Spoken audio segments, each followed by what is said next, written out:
Do you want to speak to how longevity requires boundaries? That's our third lesson. Yes, I think that this has been such an area of growth for me because we've chosen to do this together.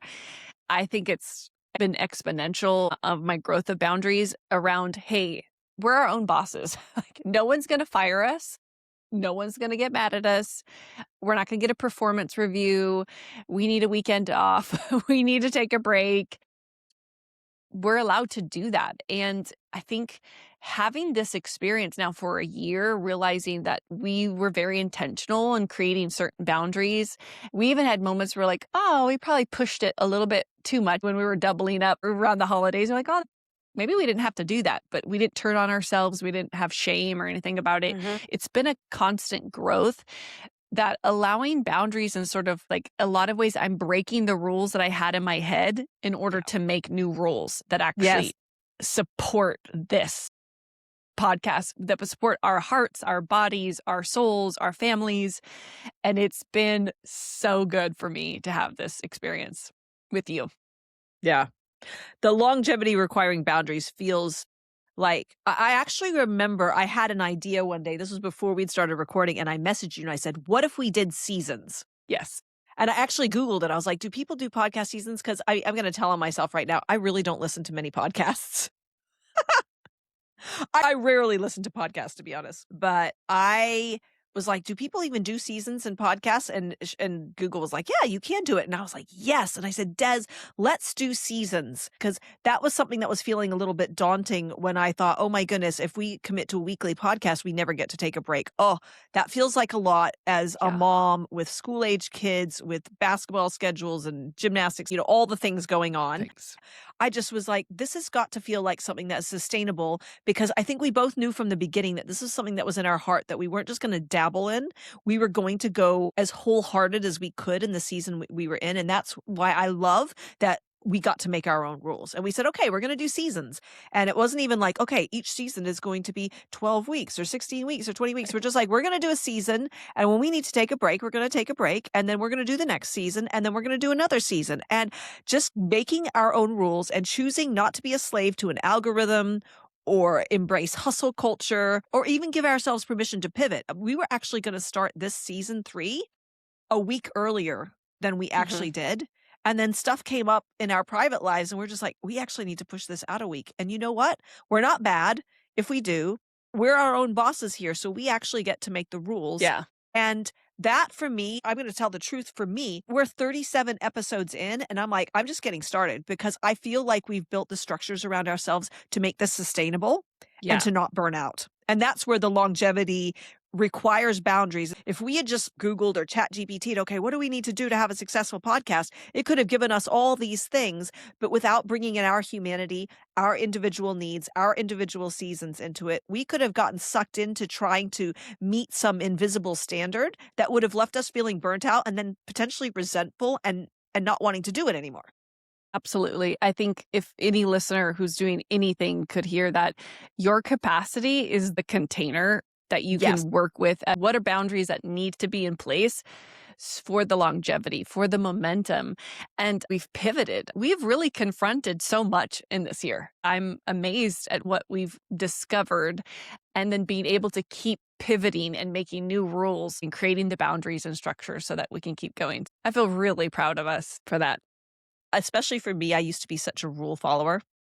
There would have been a season in my life where I wouldn't have felt permission to pivot or to change or to not do it according to the status quo of whatever the expected podcast design looked like. And so getting to go, we make the rules. Yeah. And I think we've showed up really consistently, which has helped. I feel like we've made the rules, but then we've honored the rules that we've made. Yes. Yeah, I agree. I think I know that about myself in general. I tend to lean into like more consistently and I do it no matter what because I said I do it. So to me, the stretch towards giving myself permission to not do that has felt the most Mm. life-giving. Don't underestimate the power of giving yourself the permission to not do it anymore to help you realize if that's really what you want to do and what Yeah. you need to keep going. So Yeah. I love that. Your heart being in what you do is really important. I feel like some people need to hear that. Your heart being in what you do and what you say yes to is really important because it affects the way you show up. We all have firsthand accounts of times where we ran over ourselves and we said yes when we meant no. And then it was really hard to keep our hearts in something because our hearts weren't in it. And I love what we have built here because it is easy for me to give a yes to this because I'm not running over myself in order to be in this space. That's beautifully said. And neither are you. Mm-mm.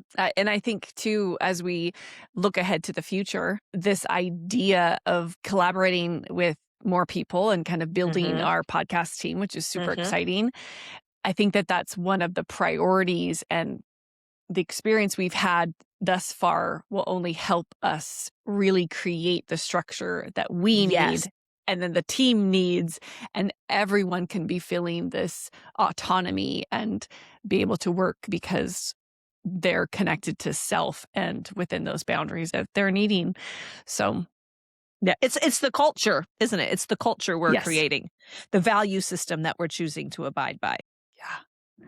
Very contrasting to other places I've worked. I think there's a redemption in that too.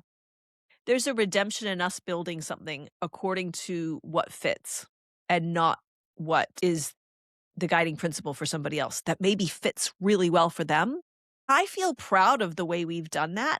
And even hearing people's feedback of like, oh, wow, you guys are doing it your way. I think anytime somebody is brave and chooses to follow that inner GPS Mhm. system that we're all born with, I feel like it inadvertently gives permission to people around them to begin re-examining what they're saying yes to and why they're saying yes to it. And actually, you had permission to do it your own way. Oh, I could do it my own way too. Yes. And I love the stories and feedback that we've gotten, even as we've just like, okay, we're going to do it this way. And the people are like, oh, wow, I really felt impacted by the fact that I don't have to do it this way. It's encouraging to know that anytime you step out on something that's right for you, it's actually making an impact, sometimes even an impact that you don't initially recognize right away. Don't underestimate what your yeses and your nos and your boundaries are offering to those around you who you are influencing. Yeah, and this feels like a perfect time to even announce that in light of our capacities and what we're currently needing in this season, we're going to be taking the summer off of releasing any new episodes until August. I personally feel really excited about what's ahead because we're regrouping, we're refocusing and thinking about the next season. Mhm. Yeah.